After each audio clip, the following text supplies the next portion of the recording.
Kalau sebuah permainan bisa memanggil sesuatu yang tidak bisa kamu lihat, apakah kamu masih berani mencobanya?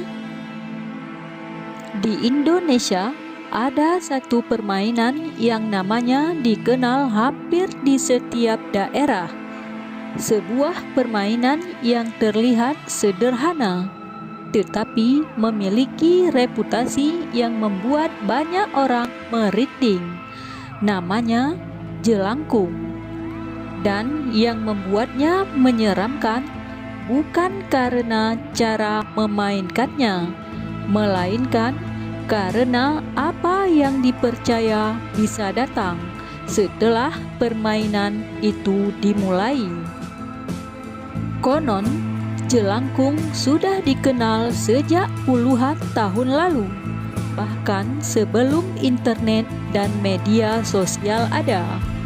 Cerita tentangnya sudah menyebar dari mulut ke mulut, dari sekolah, dari perkemahan, hingga cerita yang dibisikkan saat berkumpul di malam hari.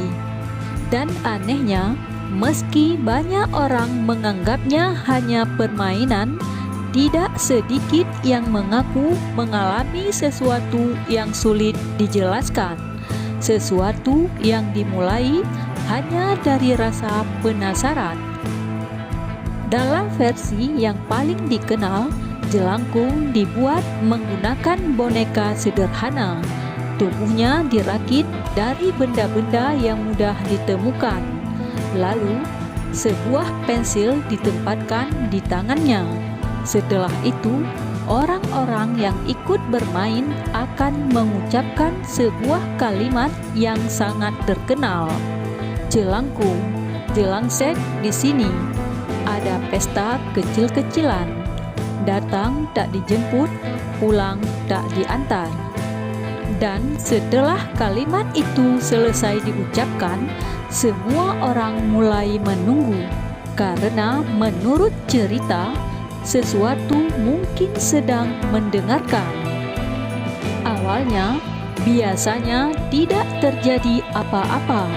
Ruangan tetap sunyi, tidak ada suara aneh, tidak ada tanda-tanda apapun.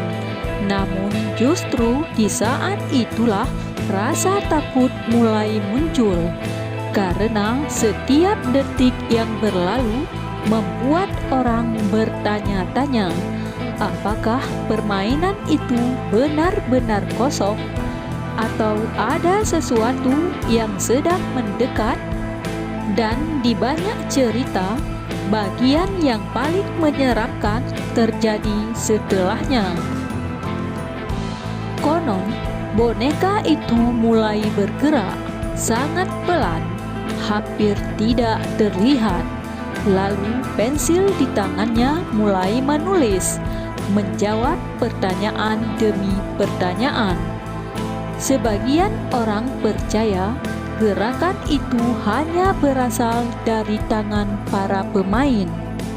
Tetapi beberapa cerita mengatakan hal yang berbeda, karena ada jawaban-jawaban yang muncul yang tidak diketahui oleh siapapun yang berada di sana. Dan dari sinilah cerita tentang jelangkung mulai berubah menjadi sesuatu yang lebih gelap. Banyak kisah yang beredar mengatakan bahwa tidak semua permainan berakhir dengan baik. Ada yang mengaku mendengar langkah kaki saat semua orang sudah pulang. Ada yang merasa seperti sedang diawasi. Ada pula yang mengaku melihat bayangan bergerak, padahal tidak ada siapa-siapa di dekatnya. Benar atau tidak, tidak ada yang bisa membuktikannya secara pasti. Tetapi satu hal yang menarik, cerita-cerita seperti ini terus muncul dari generasi ke generasi. Dan itu membuat legenda jelangkung tetap hidup sampai sekarang.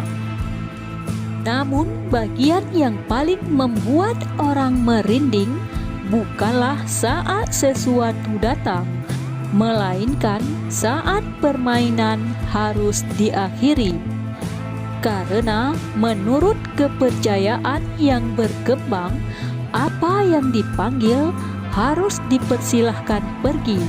Jika tidak, sesuatu mungkin saja tetap tinggal. Dan itulah alasan mengapa banyak orang tua dulu melarang anak-anak mereka memainkan jelangkung. Bukan karena mereka tahu apa yang akan terjadi, tetapi karena mereka tidak ingin mengambil resiko. Sampai hari ini, belum ada bukti ilmiah yang membenarkan cerita-cerita tersebut. Namun, legenda jelangkung tetap menjadi salah satu kisah paling terkenal di Indonesia. Karena di balik semua cerita itu, ada satu pertanyaan yang belum pernah benar-benar terjawab. Ketika boneka itu bergerak, siapa sebenarnya yang menggerakkannya? Dan jika suatu malam kamu melihat pensil mulai menulis sendiri, apakah kamu akan tetap duduk di sana untuk membaca jawaban berikut, atau langsung berlari sebelum mengetahui siapa yang sedang menjawab? Kalau kamu suka konten yang membuka sisi lain dari cerita lama, dukung dengan like, subscribe, and share ke temanmu. Karena tidak semua yang terdengar mistis benar-benar tentang hal gaib.